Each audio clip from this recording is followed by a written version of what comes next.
Mata gadis itu tertuju kepada seorang pria. Dia bersembunyi di balik bangku untuk melihatnya. Latihan sudah menjadi rutinitas hariannya. Sepulang sekolah dia mengikutinya sampai ke rumah. Dia pergi ke jalan sepi. Dia merasa ragu untuk sejenak. Kemudian dia memutuskan untuk mengejarnya. Tidak disangka mereka terjebak dalam perkelahian. Dia mempertanyakan mengapa dia mengikutinya. Gadis itu menolak untuk mengakuinya. Ternyata di laptopnya Buza juga berisi banyak foto tersembunyi dari Ares. Lalu Buza mengungkapkannya tanpa rasa takut. Aku akan membuatmu mencintaiku.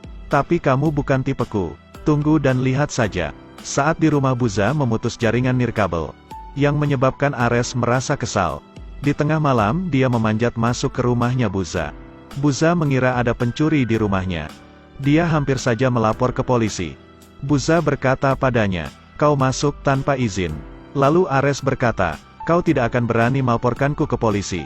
Itu karena kamu menyukaiku. Tapi aku tidak menyukaimu." Perkataannya membuat Buza terdiam dan tidak menjawabnya. Mereka berdua sepertinya menyembunyikan perasaannya sendiri. Ares berlutut di depannya dan meraih tangannya. Tampaknya akan melakukan sesuatu. Menghadapi godaan seperti itu, Buza tidak bisa menahannya. Dia seperti menikmati godaan itu. Tetapi Ares dengan santai memanjat ke jendela untuk pergi. Lalu mengucapkan selamat malam. Keesokan harinya dia muncul di tempat Buza bekerja. Dia menyeringai dan pergi menghampiri Buza. Ares mengundangnya ke pesta malam ini. Dan itu sebagai ganti karena Ares menggunakan jaringannya.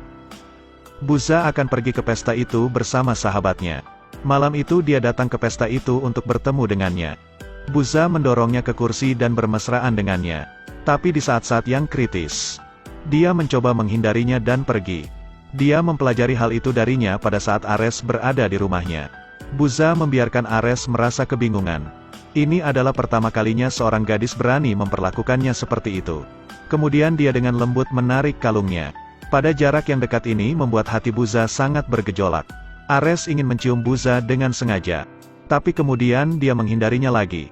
Dia mengetahui bahwa Buza bersungguh-sungguh padanya. Ares sudah seperti seorang suami. Ares menjadi preman terkenal di sekolah. Tapi dia tidak mau bertanggung jawab atas perasaannya. Untuk bersamanya, jelas bukan tujuan yang dia inginkan. Ares sebenarnya tidak ingin bersama gadis ini. Tapi setelah pulang dari pesta, terjadi sebuah kesalahpahaman karena membawa pulang saudaranya yang mabuk. Ares pun datang dengan memanjat jendela ke kamar Buza. Setelah memeriksa suhu tubuh saudaranya, dia menggunakan tubuhnya untuk menenangkan dirinya. Aturan keluarga yang ketat ini tidak memperbolehkannya pulang saat mabuk. Dia melepaskan bajunya seperti tidak ada orang di sekitar. "Siapa yang membiarkanmu tidur di tempat tidurku? Memangnya kenapa? Kau ingin duduk dan membaca buku atau mau tidur?" Menghadapi pertanyaannya, Buza tidak pernah menolak. Dia langsung pergi tidur di sebelahnya. Pada awalnya dia merasa malu. Lalu dia berbaring menghadap ke saudaranya yang pingsan. Kemudian mereka berdua menggunakan keadaan ini untuk bermesraan. Keesokan harinya Buza mendapat hadiah ponsel terbaru. Itu adalah sebagai tanda terima kasihnya untuk tadi malam. Ternyata Buza bukan tidak mau menerimanya. Dia langsung lari ke rumahnya untuk menolak pemberiannya. Saat ini Buza melihatnya sedang melakukan panggilan video dengan seorang gadis. Lalu dia meletakkan ponselnya di atas meja dan Buza berkata padanya, "Apakah kau mempermainkanku? Itu hanya telepon saja, tidak perlu dipikirkan. Terima kasih atas kata-kata baikmu. Tapi aku tidak menyukainya." Setelah mengatakan itu, Buza hendak pergi. Lalu Ares menghentikannya. Baginya Buza lebih keras kepala daripada gadis-gadis lain. Buza mengerutkan keningnya dan berbalik. Tapi ditarik kembali. Ares dengan suara pelan bertanya pada Buza, "Apakah aku boleh menciummu?" Buza menolaknya dan hendak keluar. Tetapi dia kembali lalu berciuman dengannya. Dia menyadari bahwa pria ini memiliki daya tarik yang fatal untuknya. Lalu Ares dan Buza bermesraan saat itu. Mereka menghabiskan waktu bersama di sore yang sunyi. Buza berpikir bahwa setelah ini mereka akan ditentukan menjadi sebuah hubungan. Tapi Ares hanya sibuk bermain game. Dan membiarkannya begitu saja. Buza kembali patah hati. Keduanya tidak saling menghubungi selama beberapa hari. Saat Buza di kelas sastra, dia menerima sebuah pesan. Ternyata Ares mengirim gambar padanya. Itu adalah kalung milik Buza. Jadi dia pergi lagi ke rumahnya untuk mengambil kalungnya. Ares mendorongnya hingga jatuh ke kolam renang.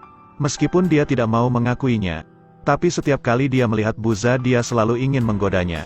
Hal itu membuat pakaian Buza menjadi basah.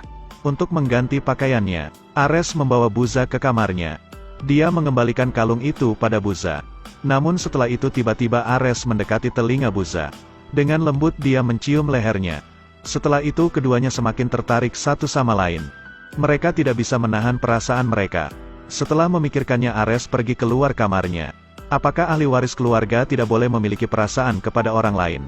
Beginilah didikan yang diterima sebagai seorang anak. Saat ini, saudaranya yang sedang duduk mendengar suara kegaduhan. Karena pengalaman hidupnya, dia mengerti semua yang telah terjadi. Lalu dia mengirim seseorang untuk membersihkan piring. Dan menginstruksikan pembantu rumah tangga untuk berurusan dengan Buza. Dia berkata bahwa Ares akan segera pergi. Dan akan kembali pada malam hari. Buza pun terluka lagi.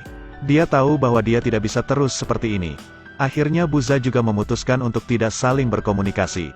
Buza pergi ke pesta untuk menghilangkan kesedihannya. Tapi dia tidak sengaja bertemu dengannya. Dia melihat Ares sedang bersama seorang gadis di lantai atas. Melihat ini Buza merasakan sakit yang dalam dan menyakitkan. Lalu sahabatnya mengajak Buza menari. Mereka berdua menari dengan bahagia sepanjang malam. Tapi dia tetap tidak bisa menahan rasa sakitnya. Hal ini membuatnya merasa sangat berkecil hati dan segera pergi. Seorang pemabuk di tengah malam berkeliaran di pinggir jalan. Meskipun dia berpura-pura tidak tahu apa yang terjadi. Tapi dalam hatinya dia tidak bisa melupakannya untuk waktu yang lama. Kemudian Ares diam-diam membuka jaringan wifi dan melihat kata sandinya. Ternyata kata sandinya bukan lagi singkatan dari namanya. Karena dia tidak tahu harus berbuat apa. Lalu Ares mengirim sebuah pesan padanya. Saat Buza bangun, dia melihat dua pesan yang sudah dipulihkan. Tapi dia seperti tidak memperdulikannya. Perilaku ini adalah langkah yang sangat sulit. Dan sangat menyakitkan baginya untuk menunggu pesan dari Buza. Dia mulai menggunakan segala cara untuk muncul dalam kehidupannya lagi. Ares dengan sengaja pergi ke perpustakaan untuk bertemu dengannya. Film ini berjudul Through the Window. Cerita pun berakhir. Terus ikuti Edelweiss Review untuk mendapatkan update cuplikan film berikutnya.